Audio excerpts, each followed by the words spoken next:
ఎందుకు నమ్మావు నువ్వంటే నా పునాదుల్లో మొట్టమొదటిది ఇది.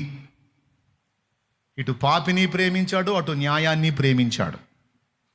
న్యాయం ఏమంటది? పాపిని చంపే అంటది, పాపిని నరకానికి పంపే అంటది, పాపిని శిక్షించు అంటది. న్యాయం తప్పా రైటా? న్యాయం అంతే అనాలా లేకపోతే వదిలే అనాలా? మీరు చెప్పండి అక్క, మీకేం అర్థమైంది? న్యాయం ఏం కోరిద్ది? పాపిని శిక్షించమని కోరిద్దా, వదిలేయమని కోరిద్దా? శిక్షించమనే కోరిద్ది. అందులో చేతులు ఎత్తండి. ఎంతమందికి మైండ్ సరిగ్గా పనిచేస్తుందో నాకు అర్థమైంది ఇప్పుడు.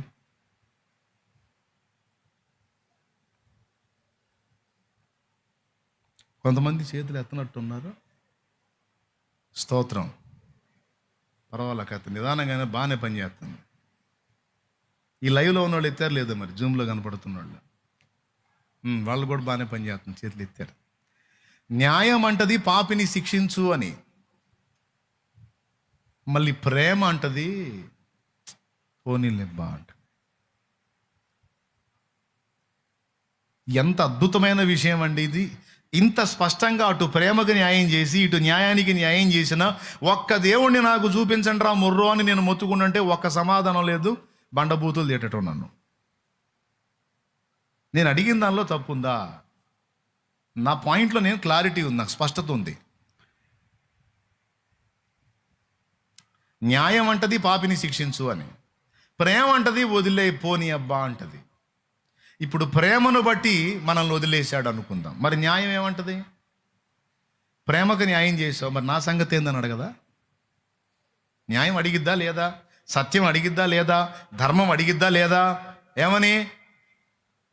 మరి పాపిని శిక్షించనప్పుడు మరి నాకు నువ్వు న్యాయం చేయలేదు కదా అని అడుగుద్ది. అందుకని న్యాయాన్ని మొదట ప్రేమించి పాపికి శిక్ష విధించాడు.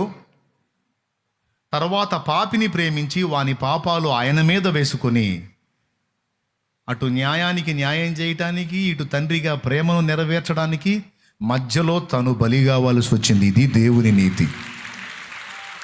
కొడితే గట్టిగా కొట్టాల.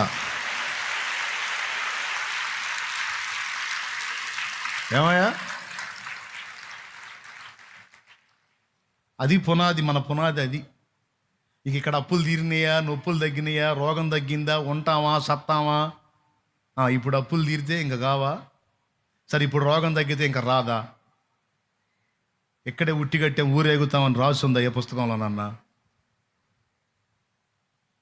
ఎక్కడే ఉంటాం ఉట్టి కడతాం ఊరేగుతాను ఉందా? 1000 ఏళ్ళు బతికినా సావు. కాబట్టి పునాది ఏది? ఎందుకు నువ్వు జీసస్ని ఫాలో అవుతున్నావు అని అడిగితే ఏం చెప్పాలి? మా మమ్మీ డాడీ జీసస్ని ఫాలో అవుతారు, అందుకే నేను కూడా ఫాలో అవుతున్నాను. నిద్రమోహం దానా? అది కాదు సమాధానం. స్తోత్రం. యవనస్తురాలా, యవనస్తుడా? అది కాదు సమాధానం. మమ్మీ డాడీ ఫాలో అవుతాను, నేను కూడా ఫాలో అవుతున్నాను. అది కాదు. ఏంటి జీసస్లో స్పెషల్ ఏంటి? ఎవరిలో లేనిది యేసులో ఉన్న గొప్పతనం ఏంటంటే ఇలా చెప్పగలగాలి. ఎందుకు నమ్మావు యేసు ప్రభునంటే? సమస్యలు నా బేసిక్ కాదు. ఫస్ట్ తెలియక సమస్యలే అనుకున్నాను, కానీ తీరుస్తాడు అనుకున్నాను, కానీ తీర్చకపోయినా ఇంకా నిరప్పించినా నేను యేసును మాత్రం వదలను. ఎందుకంటే ఉన్న దేవుడు నిజమైన దేవుడు, దేవుడు అనడానికి యోగ్యుడు. ఆ కొలతలన్నీ కనబడింది యేసులోనే.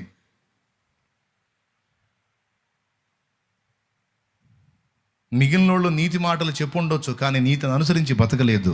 కానీ యేసు నీతిని గురించి చెప్పుటయ్యే కాదు, నీతిని అనుసరించి బ్రతికాడు గనుక నేను యేసును ఫాలో అవుతాను.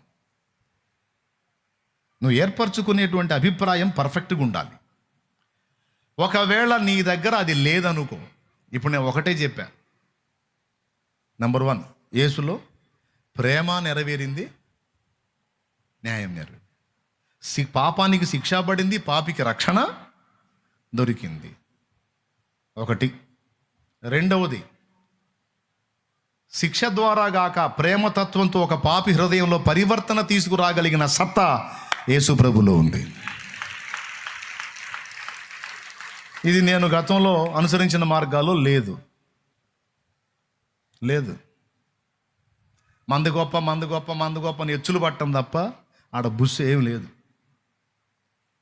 మందు గొప్ప నువ్వు చెప్పేది ఏముంది? మందు గొప్ప అయితే మందాలను అతుక్కొని ఉండడం. మన బుస్సు అని తెలిసాక ఎత్తి ఆడ బగలు కొట్టింది.